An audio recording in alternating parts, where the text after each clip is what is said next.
നമ്മളാരും പ്രതീക്ഷിച്ചതല്ല തളിപ്പറമ്പിലെ artist P K. ശ്യാമളയെ മത്സരിപ്പിക്കാൻ LDF ആലോചിച്ചപ്പോൾ തന്നെ തുടങ്ങി പാർട്ടിയിൽ അസ്വസ്ഥതകൾ. തൊട്ടു പിന്നാലെ ഇതാ വരുന്നു CPM ജില്ലാ സെക്രട്ടേറിയറ്റ് അംഗം TK ഗോവിന്ദന്റെ വെളിപ്പെടുത്തലും പടിയിറക്കവും. അതിന് പിന്നാലെ പ്രഖ്യാപിക്കുന്നു സ്ഥാനാർത്ഥം. അതിനും പിന്നാലെ വരുന്നു UDFന്റെ പിന്തുണ. എല്ലാം കൂടി വന്നപ്പോൾ തളിപ്പറമ്പിലെ വോട്ട് ഭൂമിയേക്ക് തീപിടിക്കാൻ തുടങ്ങിയത് അങ്ങനെയാണ്. സത്യത്തിൽ ആരും പ്രതീക്ഷിച്ചതായിരുന്നില്ല തളിപ്പറമ്പിൽ ഇങ്ങനെയൊരു ട്വിസ്റ്റ്. P.K. ശ്യാമളയെ സ്ഥാനാർത്ഥിയാക്കാൻ CPM തീരുമാനിച്ചപ്പോൾ തുടങ്ങി പാർട്ടിക്കകത്ത് അസ്വസ്ഥതകൾ. തൊട്ടു പിന്നാലെ വരുന്നു ജില്ലാ സെക്രട്ടേറിയറ്റ് അംഗത്തിൻ്റെ പടിയിറക്കവും വെളിപ്പെടുത്തലും. അതിനു പിന്നാലെ സ്ഥാനാർത്ഥിത്വ പ്രഖ്യാപനം. അതിന് തൊട്ടു പിന്നാലെ UDFൻ്റെ പിന്തുണ.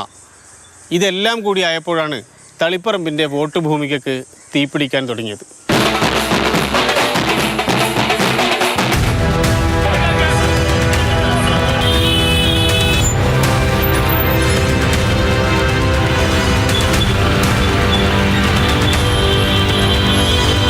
ഇടതിൻ്റെ സ്വന്തമാണ് തളിപ്പറമ്പെന്ന് ചരിത്രം പറയും.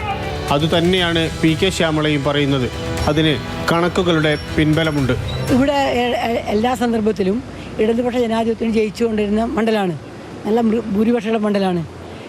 ഒരു സന്ദർഭത്തിൽ മാത്രമാണ് ചെറിയ വോട്ട് നമ്മൾ നഷ്ടപ്പെട്ടുള്ളത്. ആ ഗ്യാരണ്ടി തന്നെയാണ്. നല്ലതുപോലെ ഇടതുപക്ഷ സ്വാധീനമുള്ള മണ്ഡലമായതുകൊണ്ടും ആ നിലയില്ല. നമ്മളങ്ങനെ വെറുതെ ജയിക്കുന്നില്ല, നല്ല സംഘടനാ പുറത്ത് നടത്തി തന്നെ ജയിക്കുന്ന മണ്ഡലമാണ്. തളിപ്പറമ്പ് ആരുടെയും സ്വകാര്യ സ്വത്തല്ലെന്ന് പറഞ്ഞ് TK ഗോവിന്ദൻ P.K. ശ്യാമളയെ എതിർത്തു. പുതിയ കണക്കുകൾ നിരത്തി എതിർക്കുന്നു. സുധാകരൻ ഇവിടെ MP ആയി മത്സരിക്കുമ്പോൾ ഇതുപോലെ എല്ലാ സ്ഥലത്ത് പോയി പ്രചരിപ്പിച്ചിട്ടൊന്നുമില്ല അയാൾ. എന്നിട്ട് എത്രയോ വോട്ടിൻ്റെ ഭൂരിപക്ഷമാണ് ഈ തളിപ്പറമ്പിൽ മാത്രം കിട്ടിയത്? 8000 വോട്ട്. ആ വോട്ട് ഇവിടെ ഉണ്ട്. ഒരു മാറ്റം വേണം തളിപ്പിൽ നിന്ന് ആഗ്രഹിക്കുന്ന വലിയൊരു ജനവിഭാഗമുണ്ട്.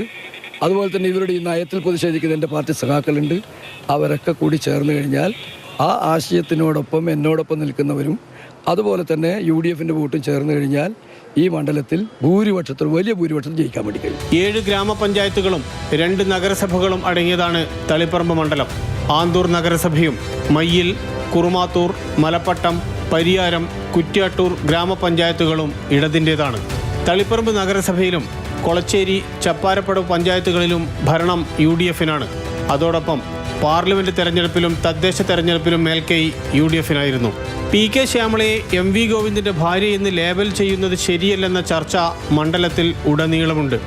അതിനുമപ്പുറം അവർക്ക് രാഷ്ട്രീയ പരിചയവും പാരമ്പര്യവുമുണ്ട്.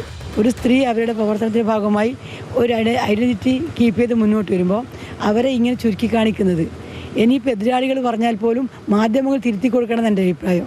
P.K. ശ്യാമള എന്ന വ്യക്തിയെ അല്ല, തനിക്ക് ശേഷം തൻ്റെ ഭാര്യ എന്ന CPM സംസ്ഥാന സെക്രട്ടറി MV ഗോവിന്ദന്റെ നിലപാടിനെയാണ് എതിർത്തതെന്ന് TK ഗോവിന്ദൻ മറുപടി പറയും.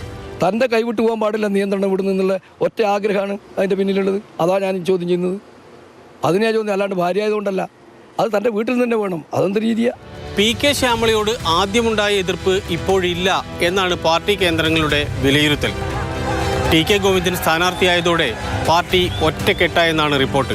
അങ്ങനെയാണെങ്കിൽ P.K. ശ്യാമള വിജയിക്കും. TK ഗോവിന്ദന് UDF കേന്ദ്രങ്ങളിൽ നിന്ന് ലഭിക്കുന്ന പിന്തുണ കൂടിക്കൂടി വരികയാണ് എന്നാണ് റിപ്പോർട്ട്. കഴിഞ്ഞ പാർലമെന്റിൽ ലഭിച്ച ഭൂരിപക്ഷം നിലനിർത്തുക എന്നതാണ് അവരുടെ ലക്ഷ്യം. അങ്ങനെയെങ്കിൽ TK ഗോവിന്ദൻ വിജയിക്കും. വിനോദ് മോറാഴക്കൊപ്പം CK വിജയൻ, മാതൃഭൂമി ന്യൂസ്, കണ്ണൂർ.